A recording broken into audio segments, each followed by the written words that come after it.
Here, people say that we agree too much, that we should fight more, like Siskel and Ebert. But while we may have the same opinion on a lot of movies, there's one key area that we will never agree on, and that area is baseball. That's right, Mike. I bleed Cubby blue while your heart is as black as the batting helmets of your beloved White Sox. Wow. Jeez. Hey, now look, at least my team isn't just a billionaire family's real estate investment. No, your team is a tax write-off for one of the least loved owners in professional sports, and that's saying a lot. You'll be lucky if they're still in Chicago 10 years from now. Fair. True, fair. It still hurts, but yeah, it just hurts. That hurts a lot. I'm sorry. I may have crossed a line with that. It's okay. It's all right. Look, maybe we can ultimately agree that we hate our team's owners. That is true. I hate my team's owner too. So both owners suck. Go Cubs? Yeah, go Sox. Sure. And go filmographers, most importantly, because we're talking baseball on the podcast today. Carson Lund's film Eephus debuted last year at Cannes and was released in the US this spring. It's a real true indie distributed by Chicago's very own Music Box Films, and I was lucky enough to see it at the Music Box opening weekend.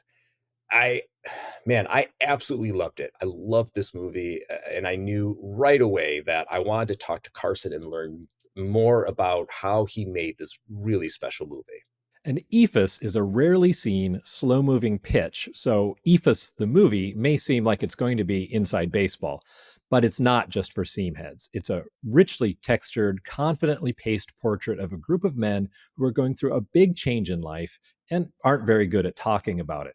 Fans of Robert Altman will appreciate the ensemble cast and the way Lund doesn't force his conclusions on you. Instead, he lets you hang out on the field on a fall day in New England as the sun goes down and two teams struggle to record the final out. It's just a terrific debut. It is, and baseball fans will get a kick out of the fact that it features a cameo from legendary pitcher Bill Spaceman Lee, who is a character. If you know Spaceman Lee, he is a character. It's delightful to see him. So stay with us as we talk to Carson Lund about how directors are like shortstops, how to shoot at night and make it look like it was shot at night, and most importantly, perhaps, why Tom Cruise's eyebrows are more interesting than why he has to save the world. This movie's going back in select theaters this summer, but it's already available on streaming, and the Blu-ray is coming out at the end of this month. If you haven't seen it already, you'll definitely want to see it after you hear from Carson Lund. Take me out to the ball game, take me out to the crowd, buy me some peanuts and Cracker Jacks. Come on, let's hear it for Julie. Gentlemen, let's play. It's all combat.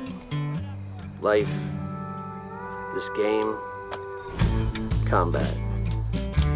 It's nice to be back on this grass field. It's a shame those pricks are building a school here. Can't quit this field, huh? Doesn't want to stop playing. But what are we doing here? Come on! Get going now, the whole game would be pointless. It was already pointless, fellas. Hey, mate, throw the Eephus. The Eephus pitch is a type of curveball. It's so unnaturally slow that it confuses the batter. Makes him lose track of time. It's kind of like baseball. I'm looking around for something to happen. Poof, game's over.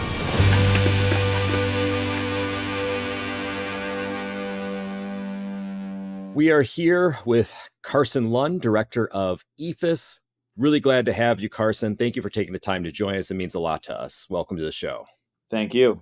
Thanks for having me. Appreciate it. You served as the director of the film, and you also co-wrote it with Nate Fisher and Michael Basta. Tell us a little about the story began and how this went into a feature-length screenplay. What was your involvement from the start? We're going to talk a little about your directing and DPing in a bit, but let's start at the beginning. Like, how did this begin? How did you get involved? How did it take shape?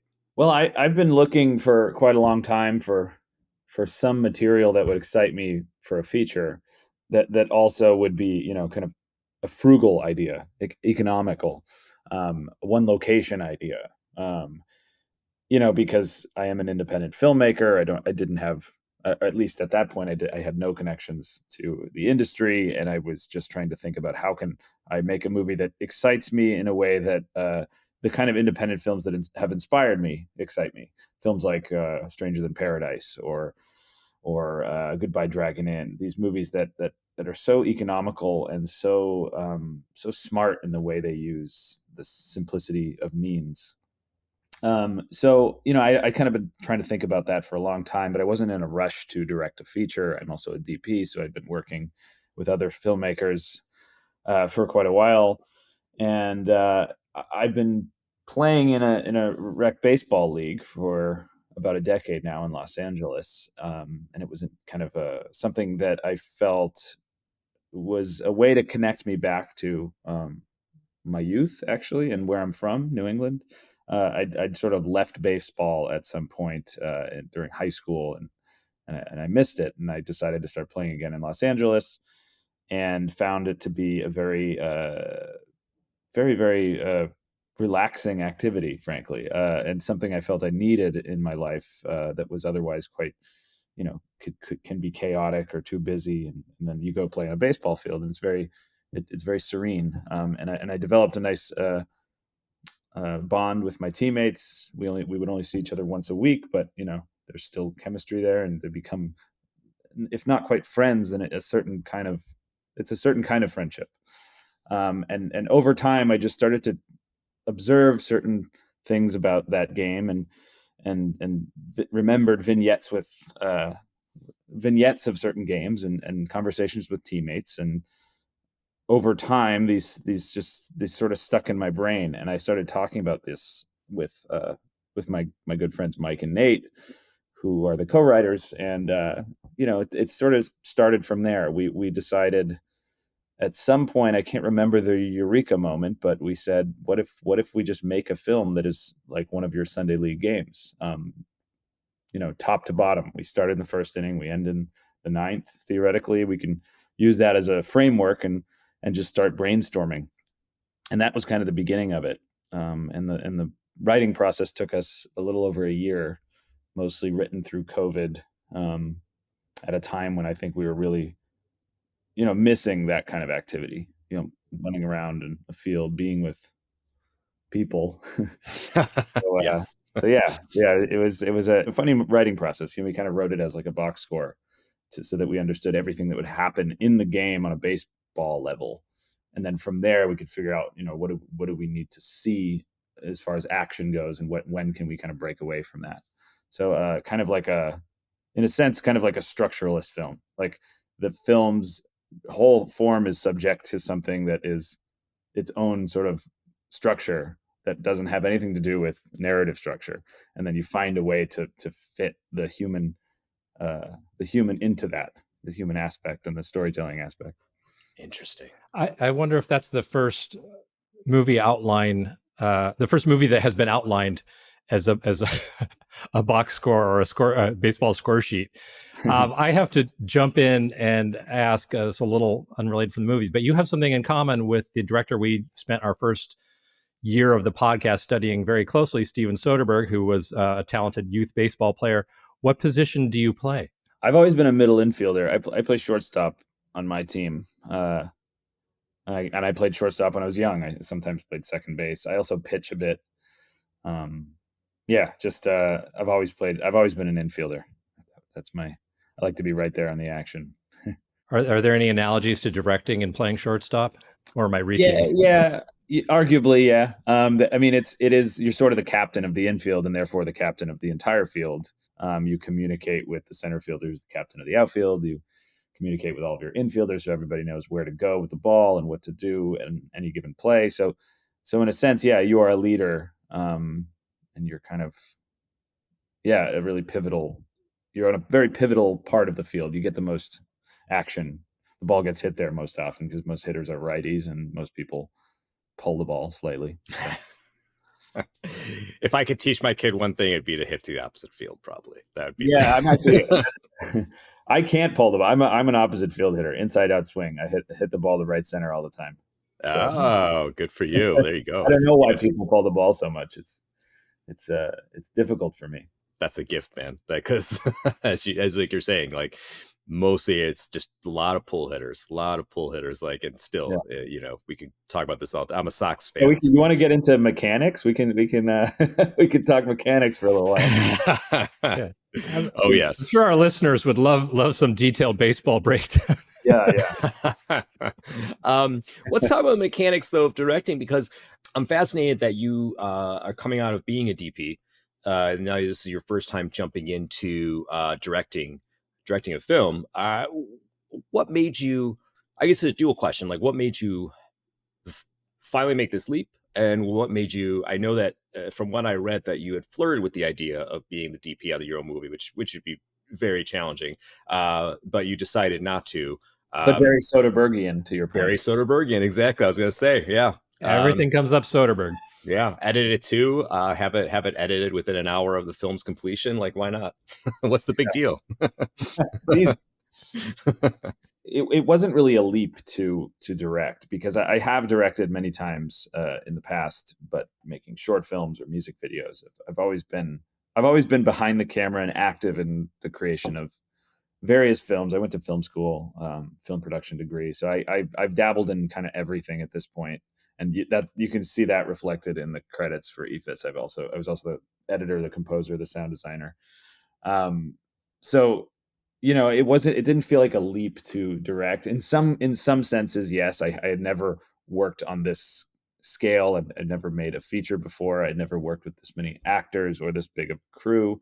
This is, of course, still quite a small crew in that sense, but to be together for an entire month and follow that idea through to completion, to keep that flame alive, that was new for me. But the actual act of directing was not new.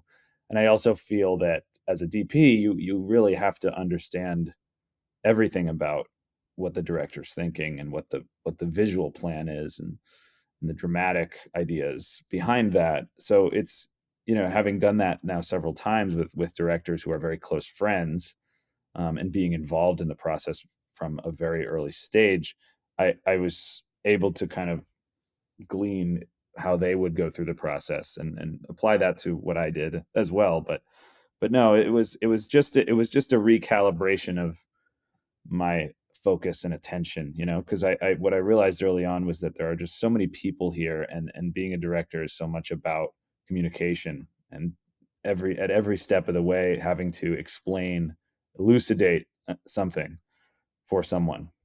The entire day you're getting asked questions, and you have to answer those questions, and sometimes that doesn't provide you any time to think about where exactly you're going to place the tripod sticks, and where the light will go, and how high the light will go up. So at some point I came to the realization that there was no way I could also be the director of photography on the film.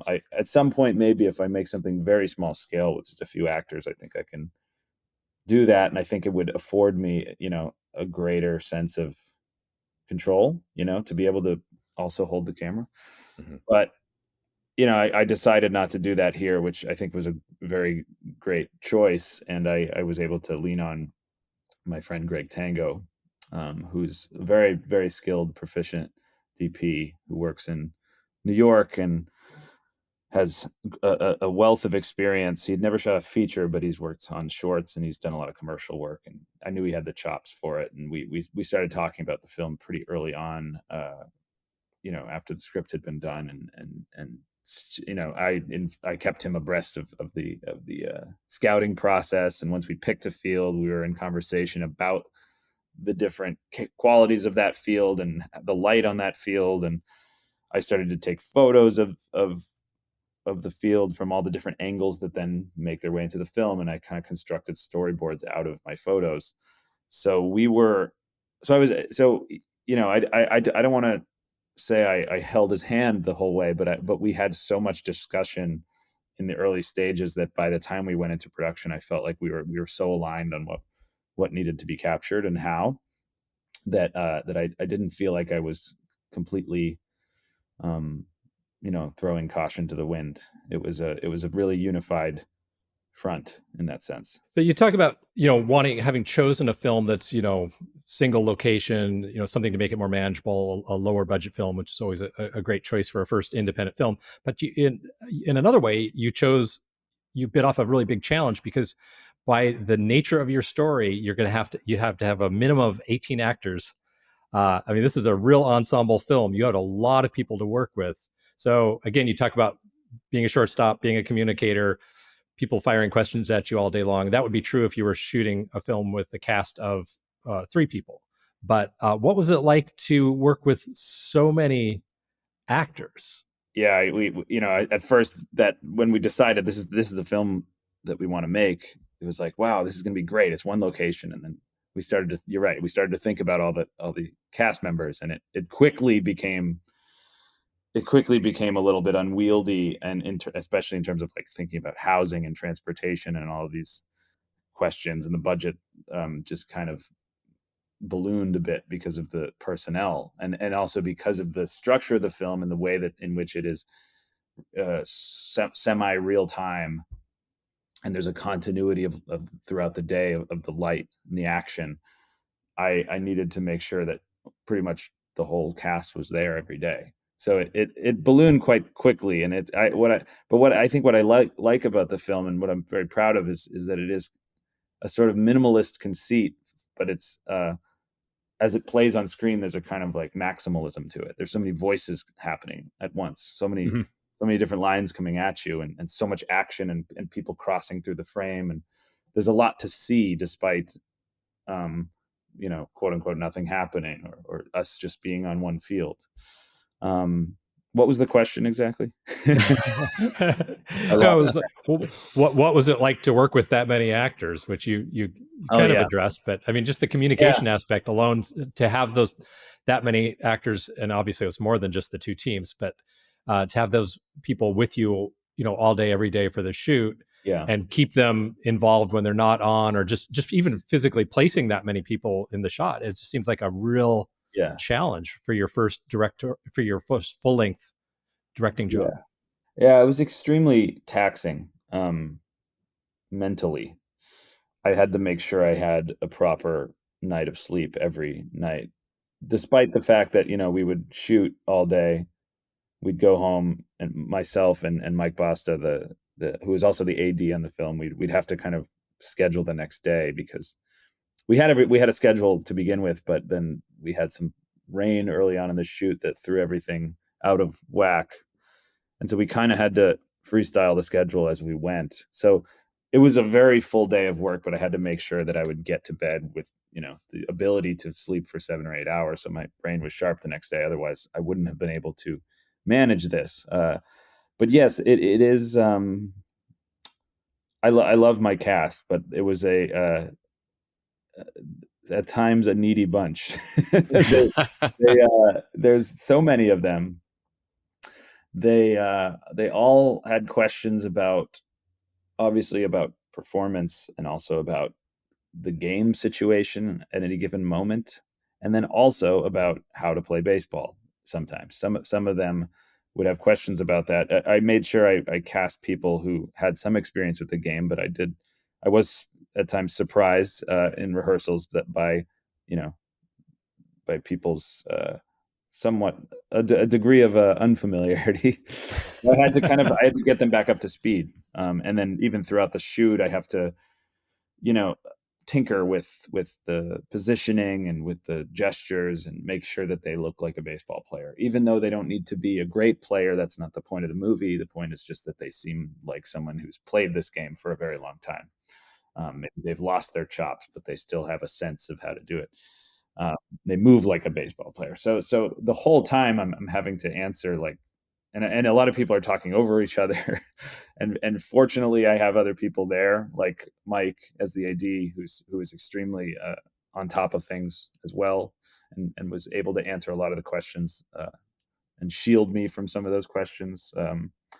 Lily, the script supervisor, would also handle that sometimes. And then the other thing is, my dad was on set quite a bit. My dad was my coach for so long as a kid, and he was so excited to be a part of the production. He's actually in the film briefly, He's the guy who shows up and asks if they can take batting practice on the field. Oh, right on. Oh, nice. Yeah. So he was really helpful also in the sense of just being kind of like just running drills with the actors when I was too busy doing something else. Maybe I was setting up a scene or I was rehearsing a dialogue between a couple players. He'd be throwing batting practice in the cage.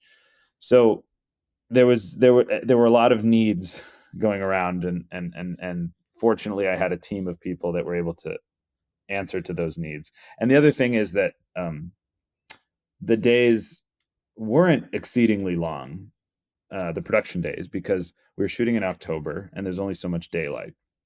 So I think we would start at 7:30 or 8 and we'd end at 4 or 5, like a good 9-hour day. So it wasn't, so for a lot of the actors, they were able to get a nice night of sleep and come back fresh.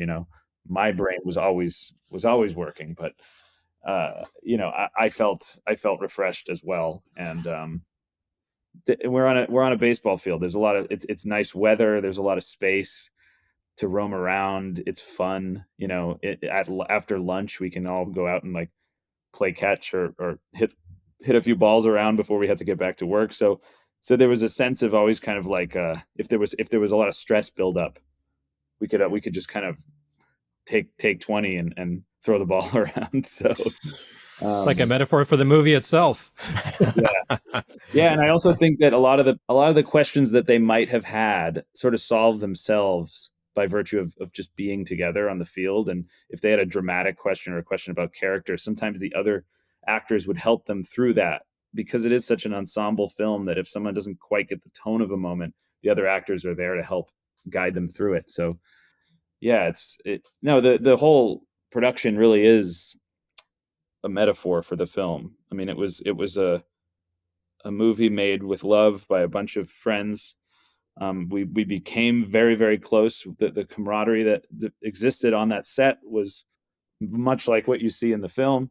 And then by the end of the shoot, it was starting to get very cold. It was early November. All the leaves had fallen from the trees, and nature was telling us that we had to stop. So we couldn't shoot any longer than we did.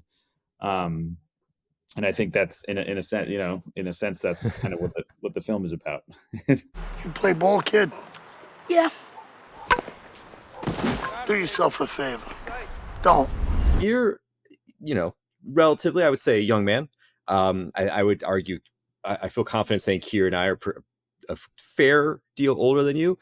But some of those themes, though, really resonated with me. And I don't want to speak for Keir. I used to play baseball. I don't anymore, but I was a dual sport athlete, and soccer was my main sport, and I still play now. And Keir and I are in the same league, as a matter of fact. But there's a sense that I have, and I think Keir knows this as well. And you're getting older, and you see guys start suffering injuries, specifically non-contact injuries, becomes a big deal when you're over 40. And there's this sense that like you never know when this time might be your last time. And granted, the characters in the film knew that it was their last time because outside forces were forcing that to be the end of the league. But it felt like such a mature theme and such a, like, I guess an older theme of like this sense of like something going away because it's just the time is passing you in a way. And I love that. I mean, I think it, like I said, especially resonate with me. But like, how did you guys get to that place, this really profound place that you guys got to in the movie, and seeing you're so young?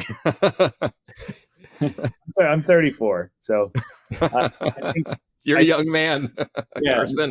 That is true. But I think you certainly feel this sense more acutely as you get older with each passing year that you're always saying goodbye to something.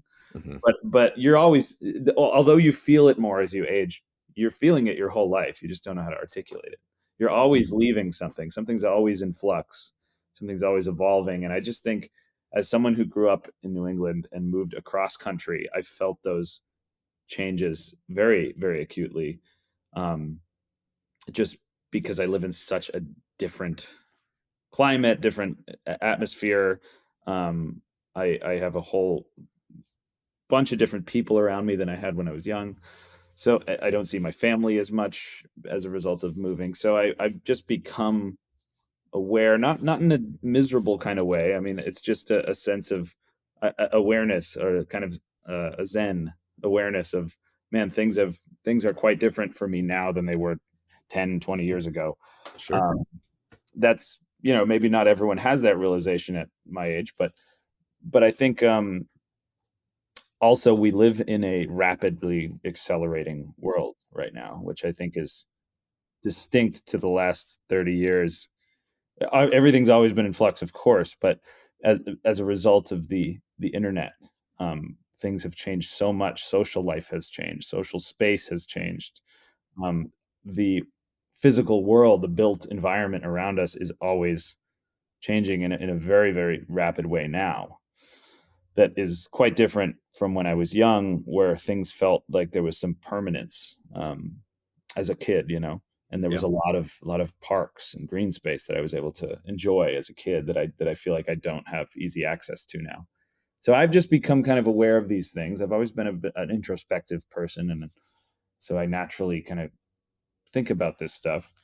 But also, just playing the game of baseball once a week, but frankly, not really having many other athletic pursuits. I should, get in the gym more, I guess, but I don't. So sometimes, a couple weeks pass if you can't make it for one of the games, or for the off season, it's like 2-3 months off. You come back and you're very sore in a way that I wasn't when I was young. So naturally, I'm already thinking about, my own body, and I had one injury. I had shoulder tendonitis, and that made it so I couldn't play with the strength and proficiency that I once did. And so I have to just be aware of the maintenance of my own physical condition. And then so that was all happening at the same time as my father had to actually stop playing. He was in a rec league himself back in New England, and he doesn't play anymore because of a bad knee that became, untenable. So and he hasn't gotten a knee replacement yet. So there's just that was something I had to think about, and I observed how the effect that had on him, and the fact that, he would love to be able to see me play, but he lives over there. So, all of these things were kind of happening around the same time. And I think, yeah, I didn't want it to feel heavy in the film. I think there's something very comical about men struggling to deal with their own corporeality, their own mortality. Oh yes, at least for me. With change, and I'm not. I don't want to act like I'm like outside of that. I feel like I'm having fun with all of that, and I'm part of that. So yeah, I wanted to poke fun at guys who don't know how to express their fear and anxiety about that process, and that's kind of what's happening in the film. I got to say, you're an old soul, Carson, because Mike and I play in it's called Old Man Soccer, and so and I'm definitely one of the oldest of the old men. And people, I was just talking this morning with my wife in the car about how a lot of the guys who started with us are no longer play with us. They drop off one by one, injuries or one thing or another. But we see it on a regular basis, and so you in your 30s have captured this for those of us in our 50s. I'm in my 50s, remarkably well, and I found it extraordinarily poignant and yet like not heavy-handed in the least. I loved it. It felt like this kind of loving but bemused look at these aging athletes of varying abilities, and the mix of abilities also felt very true, because this sort of rec league stuff, like you've got a couple guys who can really play, and you got a couple guys who can barely play, and then most of them are somewhere in the middle and have moments. I just appreciated that so much. You just mentioned teammates going away. That was another thing I started to realize. Like in the 10 years that I've played, some of my older teammates when I first started are long gone from the team, and now we have new players who are younger. So I'm just observing these cycles in my own rec league as well. So I think it happens everywhere. Yeah, and I mean, and you have somebody literally leave the game during the game, which is sort of illustrates that perfectly. Somebody's in the game and suddenly they're getting into a car and driving off. Yeah, I mean, a lot of these details are just comedic ideas that we had among the three of us, and then some of them really are just taken from reality. They're things I've observed at games, like that shadow boxer who's in the outfield at one point. That was happening at one of my games. The difference was we didn't have an outfield fence at that field, so he was actually in the field of play and theoretically could have been hit by a ball, so we had to get him out of there. But he just was like oblivious at like shadow boxing out there in the middle. That's not distracting to a batter at all. No. So like that situation with Ed, we actually had to write that actor out of the film, but we learned that only maybe a week before shooting. It was a scheduling conflict. So that scene arose out of that, and I think it was kind of a blessing in disguise. I love Keith who plays Ed. I mean, we're great friends. He was amazing in the film, but so it's not that I wanted him out of the film, but I think because he feels like this gravitational center in the movie, almost like a protagonist. I've seen certain reviews describe him that way. To lose that center, I think is so integral to the texture of the film emotionally, that everyone's always kind of losing these things that they hold dear. So yeah, I mean, it was just a funny happenstance kind of thing.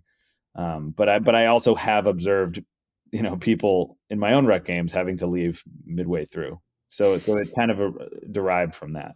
Yeah, it's like the independent film version of the action movie, like the early Kill, where you're like, we're rooting for this guy. Now he's gone. Like it's unmooring in a way. But I agree completely with that take, and happy accident, I guess. In this film, it happens like halfway through instead of in the first act.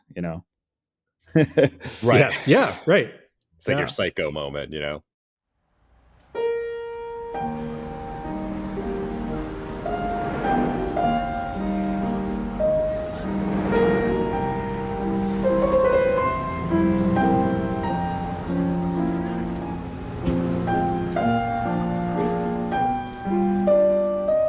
The first time I visited the Fine Arts Building, I thought it was magic.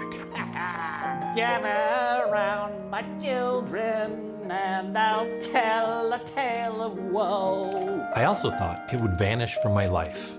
I never imagined I would become part of the community here. But then my friends opened a bookstore on the second floor and started telling me, you should get a studio in the building.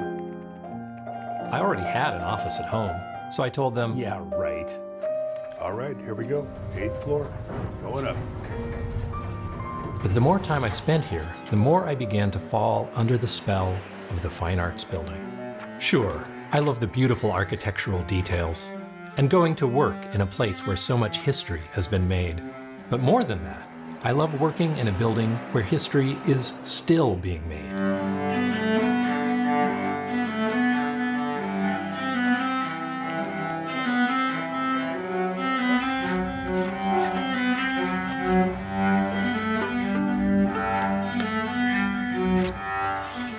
Where art of all kinds is created by extraordinarily passionate people. I honestly can't believe how much stuff is happening here. I'm not a historian. I usually write novels, but I wanted to tell the story of this building and pay tribute to the artists, artisans, and building employees who have made this place so special.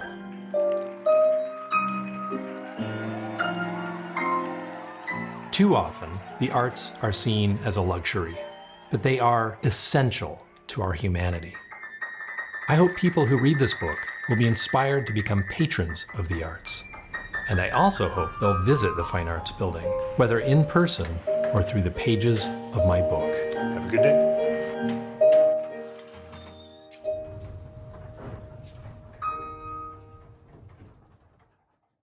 Keir, congrats on your latest publication, Chicago's Fine Arts Building, Music, Magic, and Murder.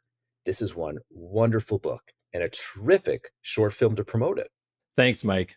We've recorded many episodes of the filmographers in Chicago's Fine Arts Building, and now, if listeners want to know more about this historic landmark, they can order a copy from our favorite bookstore, located on the second floor of the Fine Arts Building. Just visit exileinbookville.com, search Fine Arts Building, and add the book to your cart. If you want Keir to personalize your copy, use the notes field before you check out. And if you want to order a few film books while you're at it, we highly recommend that too. Exile in Bookville is a small but lovingly curated bookstore where the owners only stock books they think are worth your while. If you live in Chicago and you haven't been there, or if you're planning to visit Chicago, you owe it to yourself to visit. The real world address is 410 South Michigan Avenue in Chicago, Illinois. And once again, the website is exileinbookville.com. For Keir's book, just search Fine Arts Building. Thanks for the plug. Hey, well, thanks for writing it. I've been watching this for an hour and I still don't understand baseball.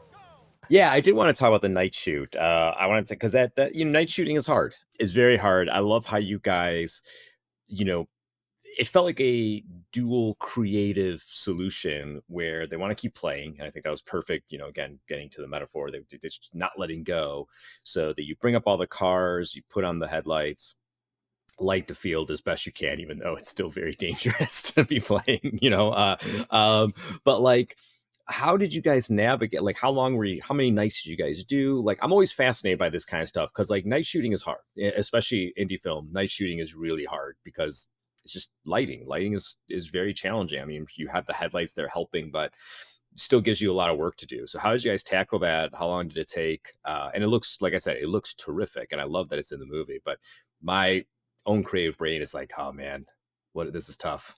Yeah. Well, and even before you turn the headlights on the field, the twilight stuff is to me, it just looked astonishing, because so often when people are trying to shoot night, it looks terrible. Like that to me, I mean, you've got this beautiful New England blue sky day, and we see the transition, and then I don't know, it just felt utterly right visually.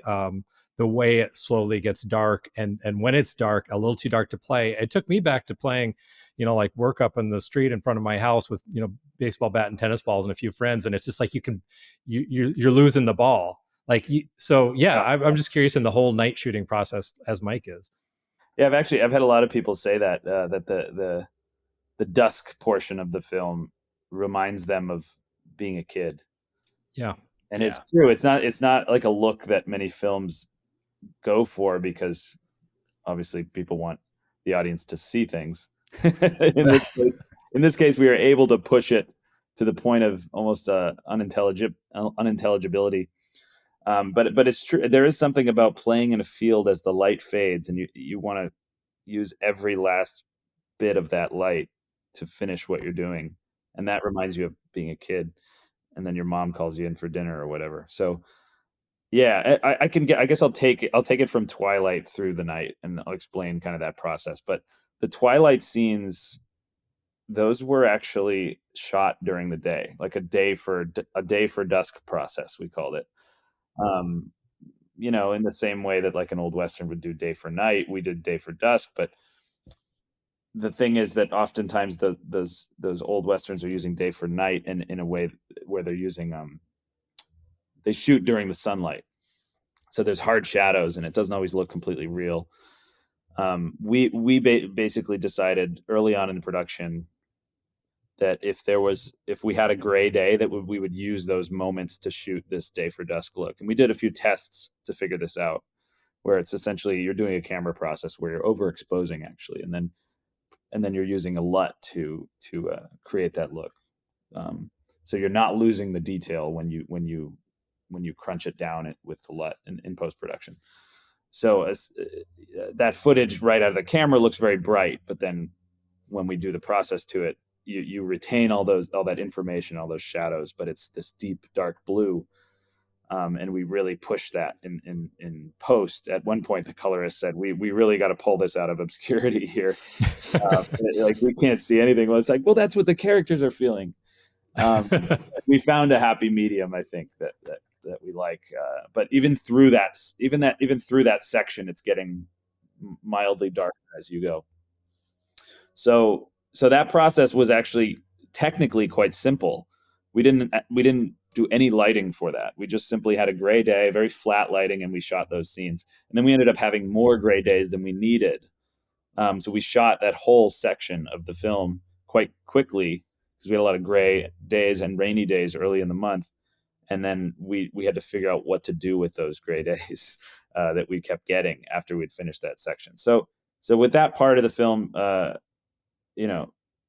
a massive technical challenge. With the night scenes, we decided early on we're going to schedule these at the end of the shoot.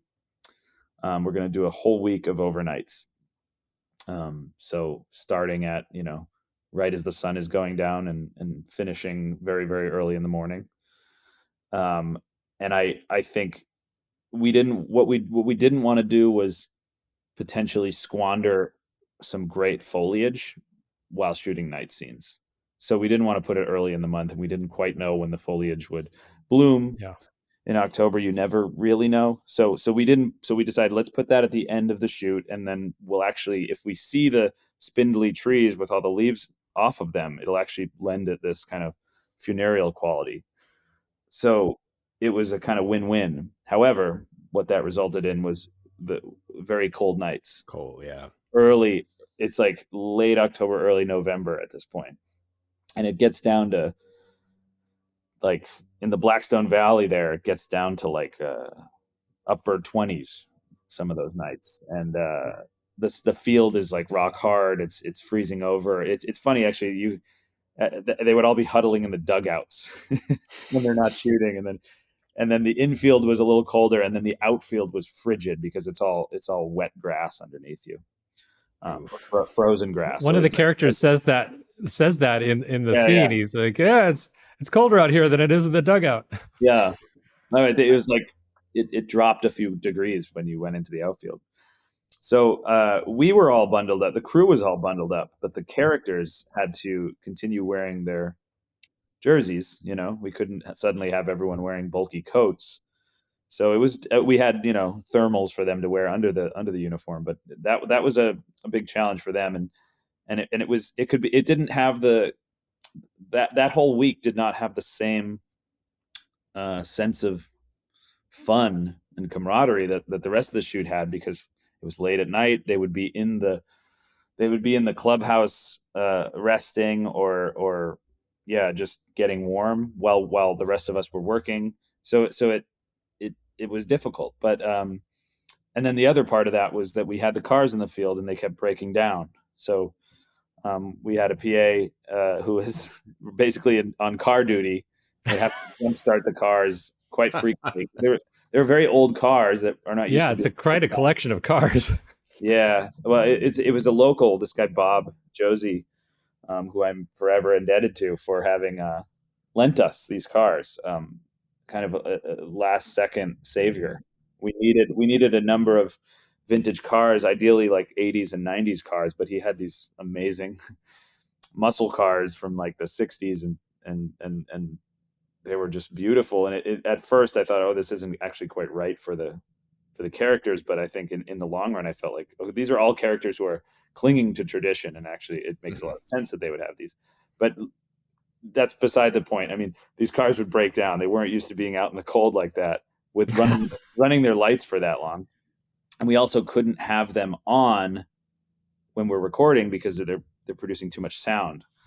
So we would have to turn off the car so that the light's on, and then do the scene, and then turn the car back on when I would give my directing notes, just to make sure that they would keep running. But this also maybe implies that was our only light source. The cars were on. If they were in the frame, we wanted to see that the headlights were on, but they weren't doing all the work for us. We had our own lighting that we would use to mimic the car lighting. We basically had a bunch of old par cans running up the foul lines, and we had to actually tap into the city's power grid to get the amount of ampage that we needed for that scene. That's awesome. Fully permitted, I'm sure. Yeah. They were great. The town of Douglas, also forever indebted. But I mean, we basically kept that set up for the entire week. So during the day, we would all be sleeping, and that all that stuff, the lights and the cars would be out there on the field. And fortunately, nothing bad happened. So, Yes. But yeah, I mean, what we did really aesthetically was just embrace a kind of noirish look. He said, let's let all these parts of the field fall off into shadow. We don't need this to look like a high budget Hollywood film, in which case they would have put a big light in the sky, over the field, just to give it a base layer of illumination. We didn't have the money for that. And I also didn't think it would have been the right choice. It's important that it looks like they're barely scrapping this thing together. Yeah. And that the field itself and the dimensions of it and the shape of it kind of starts to become abstracted by the lack of light, which, there's this beloved pastime that they all have is disintegrating before their eyes, and you, to the point where the shape of the field isn't even clear. So yeah, we really leaned into hard light. We embraced just very spotty sources, and that's you don't really see that look very much anymore. And I'm really glad that we just went all in on it.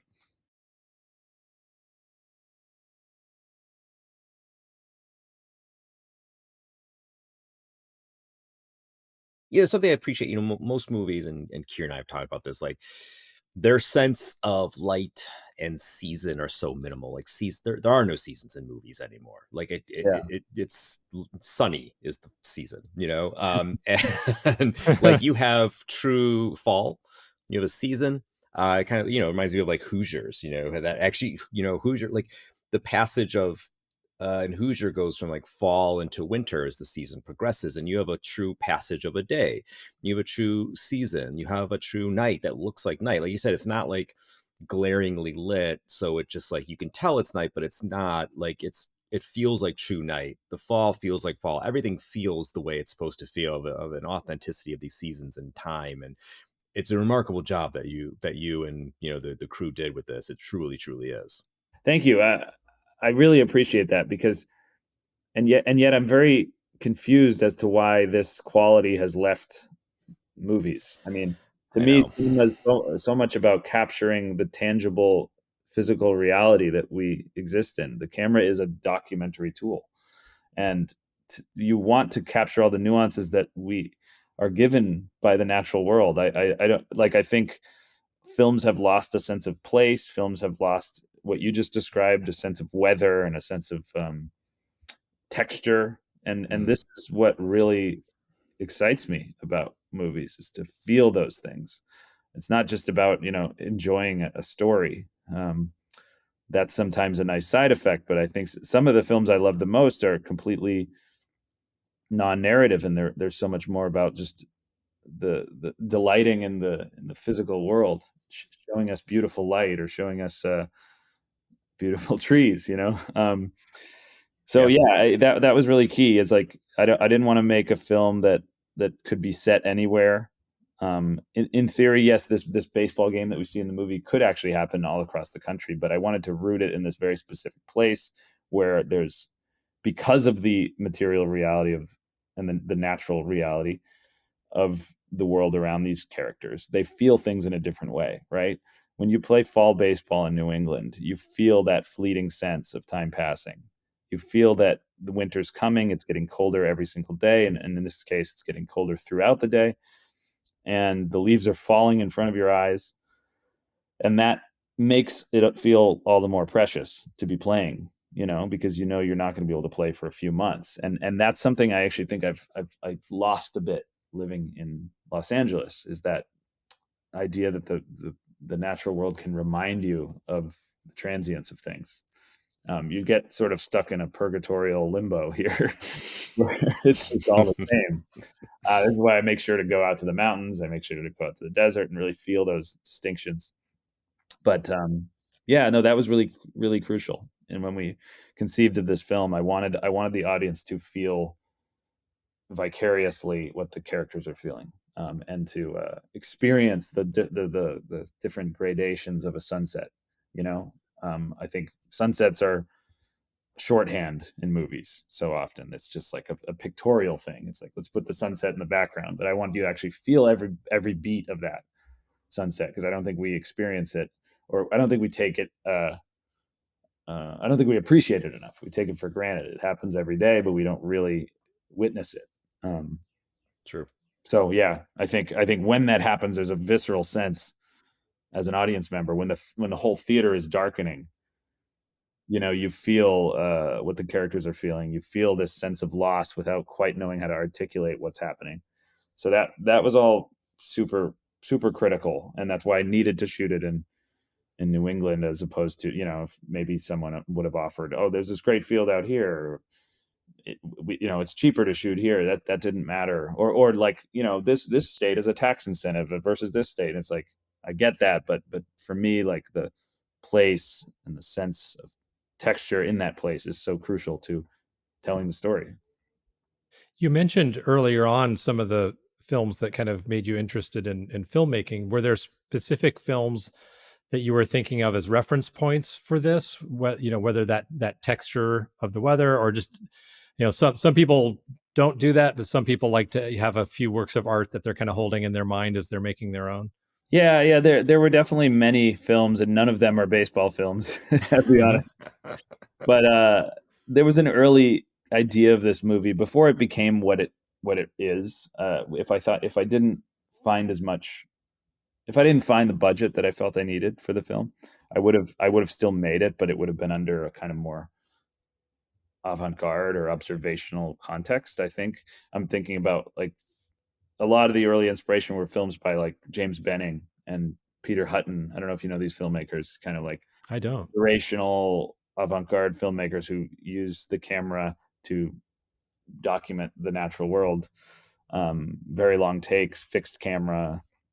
They're visual poetry, I would say. Andrei Tarkovsky is also a big early influence for me, and something like Mirrors. I'm always thinking about, what he's able to achieve in that film. But so those were all kind of like in the back of my mind as a kind of spiritual influence. Like, I want to capture, I want to be able to impart some of the feeling that those movies give me into a narrative context. So I was certainly thinking about that, but I think when we actually got down to the nitty gritty of what this film would flow like, and how the character interactions would go, I was thinking a lot more about, like, Howard Hawks movies, John Ford movies, and also Robert Altman, the filmmakers who would use ensembles to create the story world, and it's all about this kind of interaction between all these different characters, usually often in open spaces. The frames are often very alive and very full of people. So that was something I watched quite a bit. I also watched a lot of Miklos Jancho films, the Hungarian director. I was watching a lot of his work when we were kind of writing the shot list, and he's another director who just has this amazing interplay between the camera and his large ensembles, and kind of like it's a dance. So I wanted that feeling with Eephus. So yeah, there were just a whole number of films that we thought about.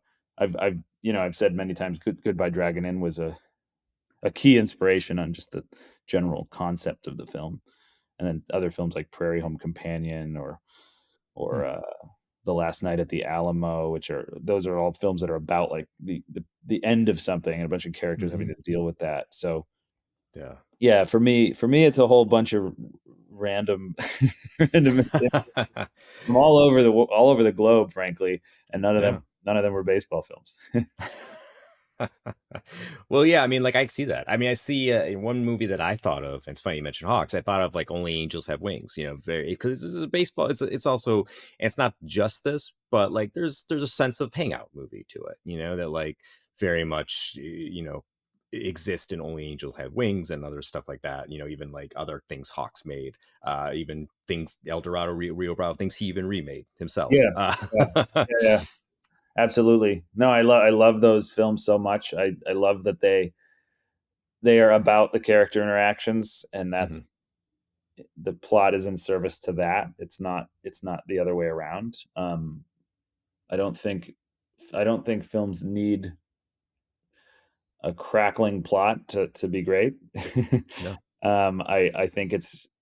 I think for me, sometimes I get in films that are too heavy with plot and exposition, I get lost, and I lose interest, or I fixate on some element that that other viewers may not fixate on. Like the new Mission Impossible, I feel like there's so many scenes where it's just endless exposition about what's happening, and you're like, I have no idea what you're talking about, but I do like the way Tom Cruise is moving his eyebrows, you know. So, you know, I think a lot of exposition. Hangout movies allow you to just they foreground those qualities. They foreground the act of looking and the act of participating in just a group of people who are doing something, you know, and that's something I value in movies. Speaking of characters, I have one last question. Mike may have another, but speaking of characters, how did you get Bill Lee in this movie? Because oh my goodness, that's just like such an amazing cameo, and of course, obviously catnip for baseball fans. Mm-hmm. Yeah, I'm so happy we found a way to get to him. It was quite simple. I just called his landline. I found his number in the white pages and called it. Wow, that's actually perfect. It did take me a long time to decide to do that. I was trying to get to him through other people that had worked with him in the past. Like he had been involved in other films in the past, not as an actor in this way, but I was trying to find the way through that, and it wasn't working. So I just ended up calling him, and he answered right away. And I sent him the script, and he like the next day he called me back and said he had read it, but he had to go to the local library to read it because he doesn't have a computer at his house. So, you know, and it's funny that he said he read it, and yet I think I'm never quite clear if he did, because there was a sense in which it seemed as though when he arrived on set that he thought we were making like a documentary about him. But I think he has this prankish quality to him. I think he likes to fuck with people. and we had a lot of fun on set. I mean, he didn't want to memorize his lines. He wanted to get the idea across in his own words, which eventually I learned to embrace because I knew I was going to get a better performance. But I think he was only on set for 2 days. He was the star of the show for sure. Like any time he wasn't on camera, he was just talking to people on the sidelines and signing autographs and showing him his baseball card collection and selling bats. He makes bats, and he was just offering all that stuff up, and then he's also been gracious enough to come along on some of my my tour for the film. Like he's been there for Q&As. Unfortunately, he wasn't in Chicago, but I think we may be planning something where he'll come to Chicago for the film. I think there's still life in this movie, hopefully, and we would like to take it back to theaters. But and when he comes and is on stage with me, it's truly electric. He just has so many stories, and he makes the audience just laugh so much. Yeah, no, he's just one of those guys, just a character, you know. He's just such a iconic guy, and if you know him, you know, as most baseball people will, you'd be like, this, you know, you just know, he's just always been this way, you know, just such a, I don't know, he's such a great infusion into the film, into the lore. Like it just kind of adds this other, like you said, this texture. Because like, yes, he's great in it, but then if you know who he is watching it, you're like, oh shit. Yeah. This Bill Lee. And you understand that he is he's a mystic in a way. He is a outsider in the history of baseball, and he through the Eephus. I mean, he's an odd character, and I think this movie is all about odd characters and how baseball is the kind of sport that just invites those types of people and invites like superstition and strange mythologizing and I think so early on, like when we were writing the script, and especially when we found the Eephus idea as a kind of grounding metaphor, that's when we decided, okay, we need to find someone who threw this pitch to be in the film, and quickly we found our way to Bill as like the supreme leader. Yeah. It makes sense. Well, you mentioned something where I have one more last question. We'll let you go, which is, you know, fitting because I want to know what is next for both Eephus and for you. I think I saw, at least at the time of this recording, that you had screened it. I think it's somewhere East Coast. Like I said, I saw it in Chicago a few months ago. I know it's available digitally right now. But is there plans for more theatrical showings? Will there be a physical release? I would love to have that. That's the thing I keep looking for, is like, I would love to see get a physical copy of it. So what is next for the movie, and what are you doing, Carson? There's a lot coming for Eephus. It's not over. So the Blu-ray is coming out at the end of this month, actually. Oh, nice. Yeah. We should have pre-order link available soon. So that's exciting. It's a very stacked package. There's a lot of extras. We worked really hard on it. We pulled together a lot of the kind of ephemera from the shoot, and I think it's absolutely worth the money, whatever it costs. I don't know. We also have merch available on the Music Box website. Oh yeah, there's the beer. There was a beer too. You can't order that on the website, but I don't know if it's still around. It was limited edition, but we have hats and T-shirts that my brother designed. My brother was also the production designer. I think it's very cool apparel if you like the film. We are going to take it back on the road this summer theatrically, which is something we've really wanted to do, and Music Box is on board. We think, it had a good theatrical run, but I think as long as baseball is happening, this film is going to be evergreen. People are going to want to watch it. So we're going to take it to some major cities later this summer, and actually we're going to also do a screening at Soldiers Field where we shot the film, and hopefully pair that with like a reunion game, cast and crew. Nice. So if anyone listening is a Eephus super fan, maybe you could make the trip out and make the pilgrimage for that event. That's hasn't been announced yet. We're still working on it, but so a lot coming for that. I'm currently also writing two different movies, one of which is closer than the other to being ready, and I'd love to shoot it later this year, and just keep grinding. It's a hard business to make independent films, and I feel like most of my life now is just looking for money, which can be very exhausting and pull you away from what you love about the process, which is creating. But that's kind of the situation I'm in right now. I have this film I'm trying to get off the ground for the fall, but just trying to find the backers. So yeah, I don't want to get too into the actual film itself. I'd rather keep it a mystery for now. Sure. No. And good luck. That's always the challenge. Money is the challenge. It's feels like it's getting harder in some ways. The industry is so weird right now. So getting a lot of money, getting a little money, all of it is just very challenging. But yeah, I hope that you are able to get what you need, because Eephus is a tremendous movie, and I want to see your next one, and I want to see your next one after that. So yeah, my fingers are certainly crossed for you. Keep grinding. It sucks, but keep grinding. Keep getting there. It'll happen. Thank you. Appreciate it.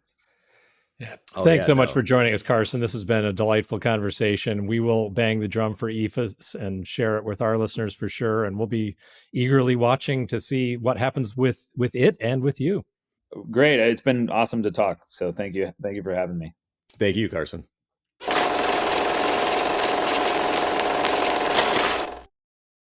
Mike, I love that conversation. I love talking to Carson, and I love talking about baseball movies too, which made me feel like we should quickly reel off maybe a few of our favorites, right?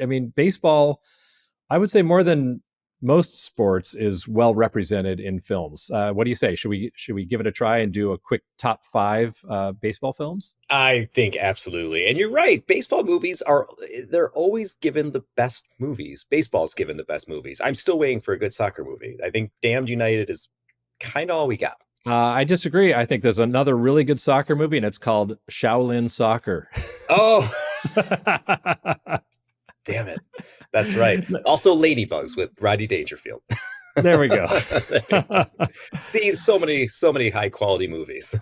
But back to baseball, it's funny because I was thinking this morning about baseball movies and some of my favorites, and I started realizing how many baseball movies are actually on my to be watched list. So I think I know that there are going to be some that would be on my list next year that aren't going to be on my list this year for some reason.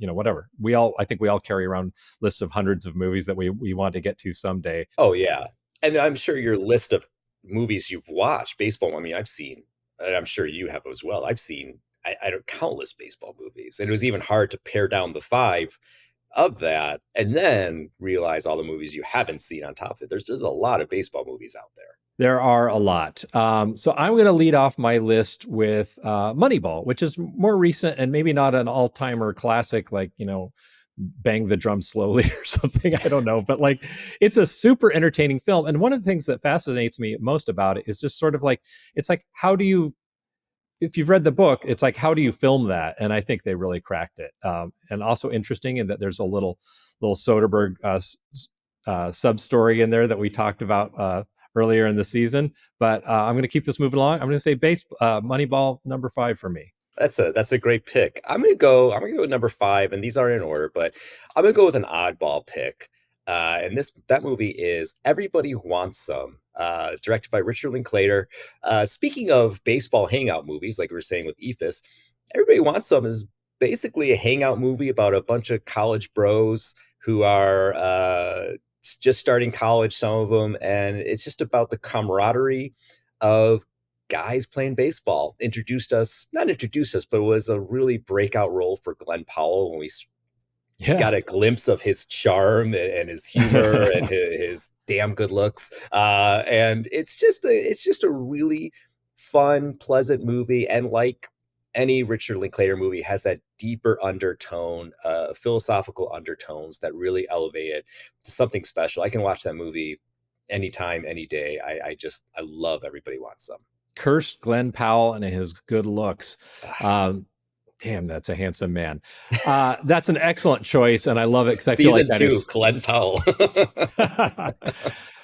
I do feel like it's sort of spiritually akin to Eephus in a nice way. So excellent pick. My number 4 pick is going to be A League of Their Own, which is, I'm just going to say, it's a movie that I went to watch thinking I was going to hate it. I always talk about how I try to enter into film watching in a state of acceptance and hoping for film to succeed.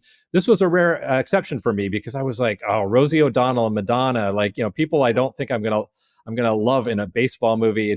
I was expecting to be unimpressed, and I enjoyed it a lot. I think it's got a ton of energy, verve, great performances. Even Madonna's not bad, hugely enjoyable, lightweight film, but very enjoyable. Yeah, I will second that, and I'll put that in my number 4 as well. League of Their Own. It's just kind of a platonic baseball movie. It has all the elements that you want to see. Sort of underdogs, which the entire league is an underdog. Great performances. Gina Davis is awesome in it. Really nice performance. John Lovitz has a minor role, but he's really great. Tom Hanks being a schlub is fantastic. It's just got all these really, really good elements. This is a time where, Gary Marshall was really cranking out some really great movies, and this is one of them. League of Their Own is a special, high quality summer baseball movie that really works. I remember seeing it in the theater. It was a summer release, and I remember just absolutely loving it. And Tom Hanks doing his best Walter Matthau, which is why I'm going to say number 3, Bad News Bears. A movie that you couldn't make today. I don't think, but it's a movie that speaks to my 70s childhood in the way that just like everything was a little like kids were not handled with as much TLC, for better or for worse. I think for worse in some ways, but better in that it created more resilience. And just like it's a film that certainly was thrilling to me. When I was a kid, we loved seeing bad behavior. We loved seeing kids get away with bad behavior. It's an unsentimental film. It's pretty hilarious. Bad News Bears for me. Yeah, it shows just what a megastar, Walter Matthau is. A quick aside, like, you had Bad News Bears, Taking a Pelham 1, 2, 3, Charlie Varick. Like, he had some knockout performances in the 70s. I think we remember Walter Matthau as like Grumpy Old Men and like the comedy, later in his career, but like, and Bad News Bears is still a comedy, but he had some terrific roles in the 70s, and Bad News Bears is one of them. It's when he really came into his own. I mean, I always think of him in partnership with Jack Lemmon, but the reality is that, Lemmon was already the established star when Matthau entered the picture. And yes, He he had so many good 70s films. Yeah, and you're right. They couldn't make it today. They tried. Richard Linklater, speaking of Richard Linklater, tried. The remake is not great. Can't do it with today's sensibilities. Sometimes you just have to let the original one stand. Right. So I'll go with my number 3, which is The Sandlot. It's a movie that maybe, I have some nostalgic sentimentality for because I watched it 1,000 times when I was a kid. But what I love about it is that it captures the magic of baseball in the sense that, like, how it brings you together as kids. I played baseball as a kid, and I remember those days of like just finding any lot, a diamond, a parking lot, anywhere, just to grab a ball, some mitts, a bat, and just go out and play.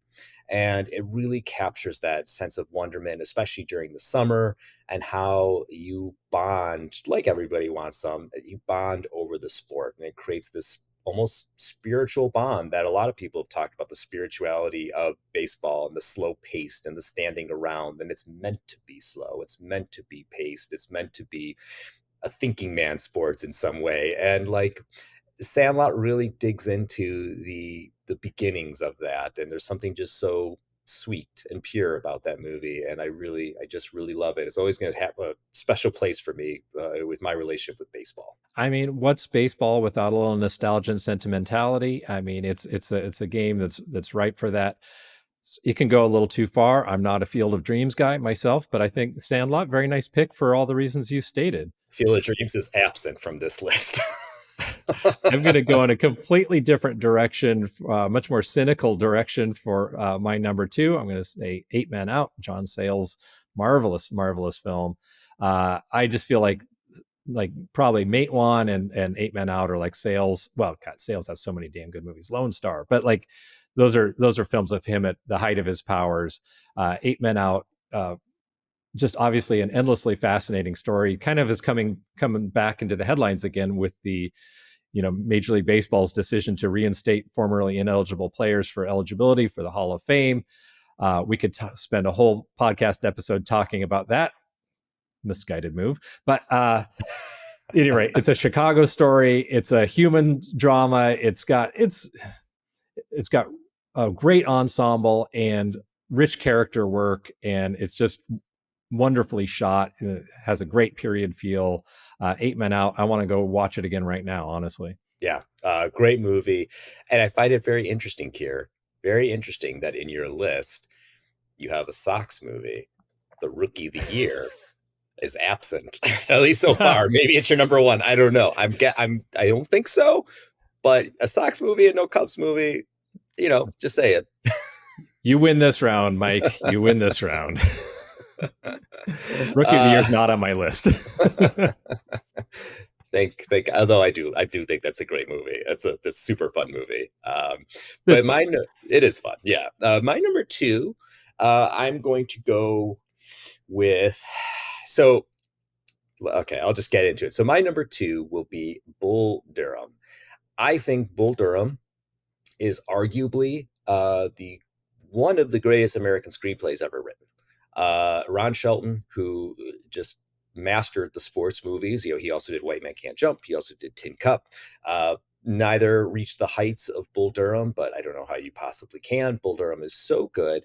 It just has this wonderful look of, again, there's a spiritual thing to baseball, and there's also the sexiness of baseball and the curses and the superstitions, and also most importantly about something that Eephus touches on as well with Kevin Costner's character of like not wanting to let go of the game, of not knowing how you detach yourself from this game or anything, but in this case being the game that you've identified yourself with for so long, and you just hang on because you don't know anything else. And it really depicts these really strong characters. And you have Tim Robbins, who is Costner's opposite, who is just starting, but you can see will one day be Kevin Costner, and Susan Sarandon, who just gives a dynamite performance in between. Perfect movie. It is a perfect movie.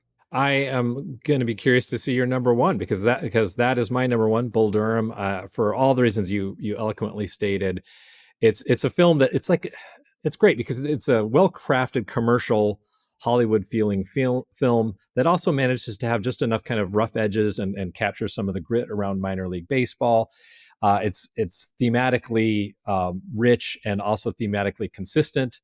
Performances, Kevin Costner, has he ever been better? I don't know. He's made a lot of bad movies. Tim Robbins went on to make a lot of bad movies. Susan Sarandon is probably the best actor of that trio, and she's terrific. And I can't agree more about the screenplay. Fun fact: my parents knew Ron Shelton's brother Dave in college, and they sort of knew Ron, and they remember hearing Ron talk. They knew Ron was a baseball player, and they remember him talking about this film he wanted to make someday. That's amazing. Pretty cool. That is pretty cool. That is, yeah. I remember you telling me that, and it blew my mind. Still blows my mind. I will say as quickly, I read some of it. I didn't finish, but Ron Shelton wrote a book about the making of Bull Durham, The Church of Baseball. I have it. I've read some of it. It's really great. I got to pick it up. I was kind of saving it for summer. I think I'm going to start it up again. But yeah, it's really good what I read so far. So if you like Bull Durham, it's definitely worth checking that out. Sounds like a good summer read. What's your number one? My number one. So it's not better. Okay, it's not better than Bull Durham, but I enjoy it more. And my number one, and it is my favorite baseball movie, it's Major League. Look, it's silly, it's goofy, but damn, is it just not filled with charisma and perfection? And like it's the most quotable, maybe my most quotable movie. Like my family and I quote it all the time. Lou Brown being called up to like, hey, you want to coach the Indians this year? And he's working at the tire shop, and he says, I don't know, you may run like Mays, but you hit like shit. Like it's just, it's, endlessly quotable. It's a fun movie, and just like there's something about the idea of a ragtag group that always speaks to me. An underdog story, like I said already, will always speak profoundly to me, and the ragtag bunch of guys getting together to topple the league and topple the ruthless owner. It's just has all these terrific elements of the sport and of movies that I love so much, and it does it with just charm and humor and great characters. I mean, Tom Berenger's great in it. Charlie Sheen, believe it or not, is wonderful. Renee Russo's awesome. Yeah, it's just Major League is just like all these movies. I can watch it all day long, and it just never gets old. And you share that favorite baseball movie with probably every player in Major League Baseball as well. So you're in good company. That is a super fun movie for sure. It is. Yeah. I mean, it's just makes me want to watch it right now, as a matter of fact. So yeah, that's our top 5. And listeners, if you have a top 5 or something that you feel is a blind spot, The Natural, Rookie of the Year, Angels in the Outfield, we can go on and on of potential best baseball movies, but whatever you feel like we missed, let us know. And as always, thank you for joining us for our interview today with Carson Lund. Thank you for joining us in general. We hope you'll check out Eephus. Probably the best place to find out how to watch it is at the film's website, which is very simple, eephusfilm.com. That's eephusfilm.com. And as Keir's already said, it's available streaming. It's available soon on physical media, Blu-ray. So please check it out. It's a great movie. And the best place to watch or hear the Filmographers is at patreon.com/thefilmographerspodcast. Patreon supporters get free merch and access to Patreon-only episodes like film commentaries, new movie reviews, and behind-the-scenes stuff. We have lots of Patreon exclusives planned for the coming year, like Mike and Kevin's adventures in independent film. And Keir's adventure in script writing, too. If you just want merch with no further commitment, search Filmographers on Cafe Press. You can get left and right-handed mugs. I'm going to hold up this one. This is the right, but I'm doing it backwards. There are shirts, t-shirts, there's hoodies, there's even a tote bag to carry all your DVDs around, whether they're Soderbergh DVDs, baseball DVDs, they'll hold them. And of course, you can just follow us on Apple Podcasts, Spotify, or whatever platform and call it a day. We appreciate that too. But if you do, please, we beg you, take a few minutes to write a review. We know we say this all the time. Not too many people do it. we really do want to hear from you. Like John Arne Risa, who really took umbrage with our review of Wes Anderson's The Phoenician Scheme and wrote, quote, "I think you're fakes. I think you're phonies. And a bad podcast. Stating Wes Anderson fell into cynicism and meanness after writing with Baumbach on Life Aquatic, but then praising Fantastic Mr. Fox as hilarious and a home run. I can't take you seriously." End quote. Well, John, we try not to take ourselves too seriously, but I assure you we are anything but fakes and phonies. We only give our honest opinions here on The Filmographers. And we're just going to have to agree to disagree on the trajectory of Anderson's career. Yeah, I find it hilarious that he's like, we can't, because we said he made one bad movie, that like all the movies henceforth have to be bad. Like, oh, you didn't like Life Aquatic, so therefore you can't possibly like anything after. So our opinion of Fantastic Mr. Fox is void. But thanks anyway. Whatever. And John Arne Reese is also the name of a soccer player. So I don't know if he was actually trying to be tongue in cheek with us, knowing that we're soccer fans. Maybe underneath it all, she's trying to have fun with us, Keir. So I'm sure that's it. It. Yeah, probably. And hey, look, we're glad you left a review. And while we wouldn't encourage others to give us 1-star reviews, we do appreciate anyone who takes the time to share their opinion. And hopefully you'll like our takes on other filmmakers and other movies. Don't want to share your opinion in public? Send us an old-fashioned email at thefilmographerspodcast@gmail.com. You can find us on Letterboxd, Instagram, Bluesky, and even TikTok. Thanks as always to Kevin Lau, our producer, Gompson, who composed and played our theme music, and Cosmo Graff, who designed our logo and our merch. Join us next time on The Filmographers when we talk to the filmmakers behind the indie office comedy Don't Tell Larry.